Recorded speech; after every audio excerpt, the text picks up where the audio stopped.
Salut tout le monde. En fait, ça me fait trop rire parce que là, je me dis, ouais, je suis dingue ce qui se passe. Bon, je suis de retour sur YouTube ou c'est comment? Bon, en vrai, non. Là, aujourd'hui, on se retrouve pour une nouvelle vidéo. J'essaie. Pardonnez-moi, population. Ça fait plus de 2 ans que je suis partie de YouTube. Pardonnez-moi. Vraiment. Voilà, je m'excuse. Peut-être que c'est le retour pour de vrai. Je sais pas encore. Du coup, aujourd'hui, là, on se retrouve pour une vidéo chit-chat make-up. Et en fait, dans ce chit-chat, je vais vous parler un peu du coup de ce qui s'est passé dans ma vie depuis ces 2 ans que j'ai arrêté YouTube. Il se passait beaucoup de choses. J'ai donné ma vie à Jésus. J'ai donné ma vie à Jésus. Et ma vie a changé. Et du coup, je vais vous raconter un peu, voilà. Je vais essayer d'être un peu, la plus transparente possible. J'espère que cette vidéo-là vous plaira. N'hésitez pas à liker, à vous abonner, à partager si ça peut édifier quelqu'un. Et voilà, sur ce, moi je vous laisse avec la suite de la vidéo. Bloqué dans ma tête, je fais focaliser. Tu sais que j'ai pas le droit de faire d'erreur. Tu sais que je t'aime si je dois prendre des risques. Je le ferai sans hésiter. Donc là aujourd'hui je vais faire un full face.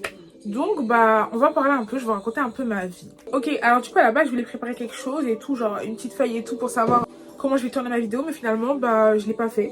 Là franchement c'est une totale impro. Je sais même pas de quoi je vais parler exactement. Ah ouais, j'espère que vous allez bien. Moi personnellement ça va, par la grâce de Dieu. Il me semble que j'avais arrêté YouTube en avril ou en mai 2022. Donc j'étais en première. Et du coup après ma dernière vidéo en vrai de vrai, je l'ai sortie l'année dernière. Je crois que c'était le 1er avril 2023 du coup. Et donc du coup en vrai de vrai j'avais déjà arrêté YouTube. Et c'était mon témoignage que je vous avais posté.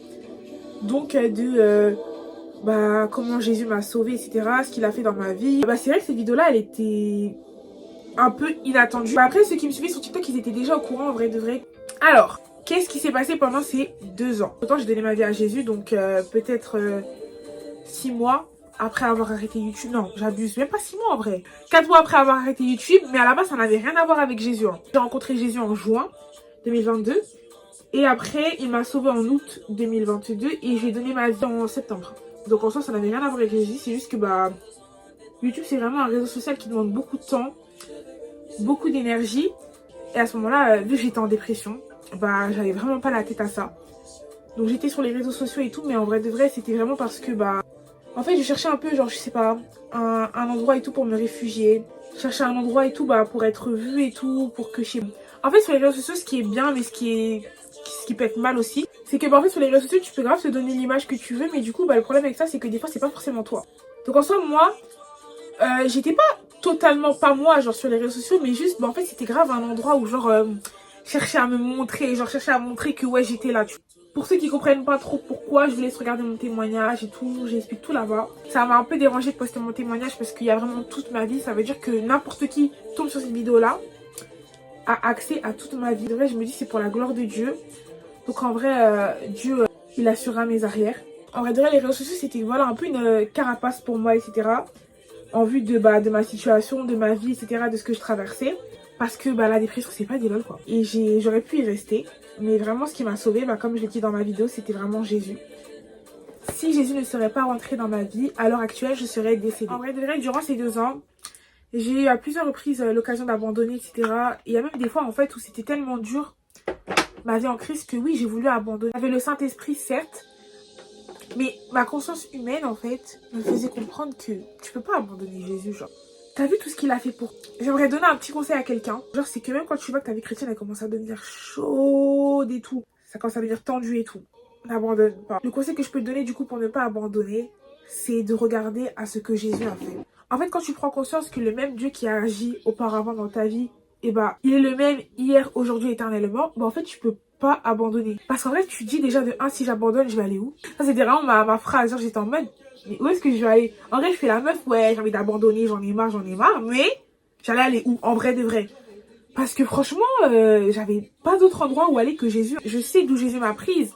Je sais qu'il m'a sauvée la veille de ma mort. Moi, j'aime bien comparer mon témoignage. En gros, je me dis, c'est comme si, en fait, j'étais dans un service, je sais pas, genre, par exemple, de réanimation. Genre, mon cœur, il a arrêté de battre et tout. Comme s'il y a quelqu'un qui est venu et qui s'est transformé en machine pour moi, pour me faire battre mon cœur. Ça veut dire que si jamais, cette machine-là, elle s'arrête de me donner de l'air, etc., pour que je puisse respirer, pendant que mon cœur à moi il a arrêté de battre.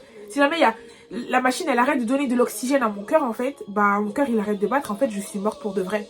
là, c'est ma situation avec Jésus, en fait. Il est venu, en fait, il s'est transformé en cette machine qui m'a donné la possibilité, en fait, de vivre. Qu'en fait, bah, j'étais déjà morte. Et du coup, bah, en fait, Jésus, c'est ce qu'il a fait pour moi, tu vois. Et en fait, quand je pense à ça, je me dis, en fait, bah, je peux pas lâcher sa main. Genre, en fait, j'ai pas le droit. Même si je le faisais parce que, admettons, je sais pas, je me donne un petit genre. En vrai, je vais arrêter de vivre. Mais après, je suis pas non plus avec Jésus par intérêt, en mode, ouais, je suis là juste parce qu'il me donne la vie. Je suis là parce que je l'aime aussi, tu vois. Et que, bah, peut-être qu'au début, bah, quand il m'a sauvée, je savais pas comment l'aimer. Parce que, bah, quand on m'a présenté son amour, en fait, quand on présente l'amour de Jésus, en fait, tu peux que l'aimer. Après, si tu décides de pas l'accepter, c'est ton choix. Mais tu peux pas dire que t'aimes pas Jésus, parce que l'amour de Jésus, il est tellement grand, qu'en fait, même un fou, il peut pas dire, ouais, j'aime pas son amour. S'il le dit, c'est parce qu'il ne sait pas ce qu'il dit. J'espère qu'en disant cela, il y a quelqu'un peut-être qui, bah, il se disait, ouais, j'ai envie d'abandonner la foi, c'est trop dur, etc. Je vous parle en connaissance de cause. Les amis, la vie chrétienne, elle est dure pour tout le monde. Peut-être que des gens vous ont menti, vous ont fait croire que la vie chrétienne, c'était un long fleuve tranquille, etc. Où tu faisais que de enjoy avec Jésus et tu pleurais jamais, t'étais jamais triste, etc. Bah, j'aimerais dire à quelqu'un qu'on t'a menti, c'est faux. Parce qu'en vrai de vrai, le seul endroit où on nous parle, où il n'y aura ni cri, ni douleur, ni souffrance, etc., c'est la Nouvelle Jérusalem, ce sera le ciel en fait. C'est pas sur la terre. Sur la terre, tu vas toujours pleurer. Sur la terre, tu vas toujours être triste à des moments de ta vie parce que bah, c'est comme ça en fait, c'est la vie. Ce que j'ai pu comprendre depuis le début de ma foi, c'est la différence avec quand tu souffres dans le monde et quand tu souffres en Christ. En Christ, non seulement tu as la solution, mais bien plus que la solution, en fait, tu as l'espérance. Or que dans le monde, quand tu souffres, en fait, tu te demandes juste quand est-ce que ça va s'arrêter et en fait, tu te rends compte que ça s'arrête pas. Et après, du coup, tu finis par arriver dans le niveau de ta vie où en fait, tu te dis, bah si jamais c'est ça la vie, autant mourir parce qu'en vrai, ça sert à rien.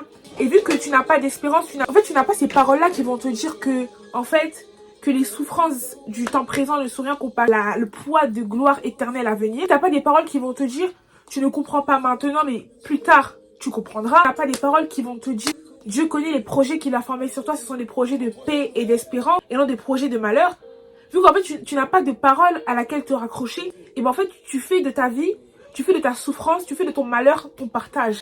Or que ce n'est pas la volonté de Dieu. Comment tu peux accepter que soit dans ta religion, soit dans ton système de pensée, que Dieu veut que tu souffres? C'est pas ça sa volonté. Ne croyez pas que je blague avec vous et que je parle comme ça pour parler. La meuf, elle fait des TikTok chrétiens. Elle est là juste pour faire des TikTok chrétiens, etc. Elle vit rien avec Dieu. Les gars, honnêtement, bah, je vais vous faire une petite confidence. Depuis le début de ma foi, j'ai passé plus de temps à pleurer qu'à me réjouir. Alors que je suis en Christ, hein. Et je vous assure qu'il y a des fois, je me suis posé des questions. Même les gens autour de moi, ils me voyaient. Parce que j'essayais de me cacher. Mais à un moment donné, t'as vu, quand t'es triste, t'es triste. C'était perturbant parce que du coup, tu parles d'un Dieu, tu parles de la paix, tu parles de la joie, tu dis qu'il t'a sauvé et on te voit tout le temps en train de pleurer. Je pense que ça peut être déstabilisant, non seulement pour les personnes qui te voient, mais encore plus pour toi qui es la personne concernée, parce que tu veux que des gens acceptent un Dieu en mode comme oui, la joie, la paix, l'amour, la grâce, l'allégresse. Et toi, tous les soirs, tu pleures, tu cries à Dieu. C'est dur, c'est vraiment dur, mais tu dois continuer. L'histoire, elle s'arrête pas quand toi, t'as pas envie de la faire. Pourquoi? Pour cette raison-là, en fait, tu vois, la vie chrétienne, c'est très difficile. Surtout quand tu prends conscience, en fait, que t'es sur terre, non pas pour toi, mais t'es vraiment sur terre pour pouvoir aller gagner les âmes. Tu peux pas te permettre d'abandonner la foi parce que t'as plus envie. Tu peux pas te permettre d'abandonner la foi parce que t'as la flemme. Comme je l'ai dit, la différence avec le monde, c'est que tu ne fais pas ça pour rien. Moi, on m'avait dit une phrase qui m'avait vraiment marquée. Et c'était une phrase qui disait que Dieu n'a de dette envers personne. Ça veut dire que ne pense pas que tout ce que tu fais pour Dieu, Dieu l'a oublié. Dieu ne nous oublie pas. En fait, je suis en train justement de vivre cette période-là où je suis en train de voir à quel point la patience, attendre le temps de Dieu, ça fait mal. Mais même si j'ai pas encore vu l'accomplissement, par la foi, je sais que Dieu fera des grandes choses parce que bah, il m'a jamais déçu, il m'a jamais menti. Et moi, ce que j'aime avec Dieu, c'est que lorsque en fait il te bénit pas un petit peu en fait. Genre vraiment quand il te bénit, genre c'est vraiment tu te dis mais en fait j'ai bien fait d'attendre. En fait tu commences il y a des paroles qui commencent à monter dans ton cœur et tu commences à dire j'ai bien fait de croire en toi. J'ai bien fait d'attendre après toi. J'ai bien fait de continuer à chercher ta face éternelle, Dieu. C'est super beau. Et justement, après ça, qui te fait un fort témoignage. Jésus est vraiment la meilleure personne à qui tu peux placer ta foi. Ne laissez personne vous faire croire que il y a un autre Dieu, qu'il y a une autre espérance que Jésus-Christ. L'espérance par excellence, c'est Christ. En fait, il n'y a pas d'autre Dieu qui te donne la vie éternelle. Moi, je vous parle pas du paradis, moi, je vous parle de la vie éternelle, les amis. Et le seul qui a dit qu'il est la résurrection et la vie, c'est Jésus-Christ. Tu peux regarder dans tous les livres religieux. Le seul qui a dit qu'il est la résurrection et la vie, c'est Jésus-Christ. Ce n'est pas un autre Dieu. Ce n'est pas un prophète. Ce n'est pas une idole. C'est Jésus-Christ de Nazareth, le ressuscité du 3e jour. Celui qui est allé à la croix pour toi et moi, pour nos péchés. or que nous ne le connaissions même pas, or que ni nous ni nos ancêtres n'étaient encore sur terre. Pourtant, il n'a pas hésité à se sacrifier pour nos péchés et pour nous donner la vie. Personne, il n'y a vraiment personne comme lui. En fait, certes, Jésus-Christ, c'est la définition même de l'amour. Il ne se contente pas simplement... Moi, c'est ça que j'aime avec Jésus, en fait. C'est pour ça que je suis chrétienne et je ne suis pas d'une autre religion, je ne suis pas d'une autre confession. C'est le seul Dieu qui a la capacité de te dire qu'il est l'amour, qui te demande de l'adorer. Mais en fait, bien plus que de te dire qu'il est amour, il te montre qu'il est amour par les actes. Il y a un verset dans la Bible qui va dire « N'aimez pas en parole, mais en gros en posant des actions ». Et en fait, moi, ce que j'aime avec le Dieu de la Bible, c'est qu'en fait, il se contente pas simplement de te donner des ordres. Fais ci, fais ça. Et en gros, si tu fais pas, tu vas en enfer. En fait, ce qu'il te demande de faire, il l'a déjà accompli. Voilà pourquoi lorsque Jésus est parti à la croix, il a dit, voilà, tout est accompli. Il faut savoir que chaque chose que Dieu te demande de faire, tu l'as déjà accompli. Dieu te demandera jamais quelque chose que lui-même n'a pas fait pour toi, en fait. Quand Dieu te demande de lui donner ta vie, bah, il l'a déjà fait avant toi. En fait, c'est ça qui est beau avec Dieu. Moi, c'est ça que j'aime. Parce que, vous savez, moi, je suis quelqu'un... J'aurais jamais cru en Dieu si on m'avait juste dit, oui, il faut croire en Dieu parce qu'il faut croire en Dieu. Moi, en fait, c'est bien beau, tu me parles d'un Dieu. C'est cool, hein. Mais moi, il a fait quoi pour moi? C'est pour ça que quand j'évangélise, en fait, j'aime pas forcément dire aux gens direct et tout que Jésus-Christ est mort à la croix pour eux. C'est pas tout le monde qui est conscient de péché. Ça, je l'ai compris en grandissant avec. Il y a des gens, tu les évangélises. Ils te disent, mais moi, en fait, je pêche pas, moi. Ou en mode, pour eux, en mode, ils pêchent, ils s'en foutent. T'as des gens, ils croient pas à l'enfer et au paradis. Tu vas leur parler, tu leur dis, oui, Jésus est mort pour tes péchés, pour pas que t'ailles en enfer. La personne, elle va te regarder en mode, ouais, tu veux quoi? Moi, je crois pas à ça. C'est des bêtises. Toi qui es enfant de Dieu, quand tu vas parler de Dieu aux gens, il faut en fait que tu puisses discerner par le Saint-Esprit quel message doit être apporté. Parce que, comme j'aime le dire, on n'annonce pas la même chose à tout le monde. Chaque cœur a besoin de recevoir sa part. Dans la Bible, on peut te parler des paralytiques qui marchaient par la main de Jésus. Comme on peut te parler également du fou de Gadara. Comme on peut également aussi te parler de Marie de Magdala. Comme on peut également te parler de la femme samaritaine. Et quand vous regardez bien, Jésus-Christ n'a pas prêché la même chose à tout le monde. Il prêchait par les œuvres. Ah, c'est fort. Ah, c'est fort. Genre, Jésus, par exemple, il allait prêcher en guérissant un malade. Il allait lui dire, va et ne pêche plus. Et comme à d'autres moments, Jésus-Christ, il allait prêcher par exemple à la femme samaritaine que l'heure vient et elle est déjà là, où les vrais adorateurs adoreront le Père en esprit en vérité. Il va lui donner une parole de connaissance sur sa vie, où il va lui déballer toute sa vie.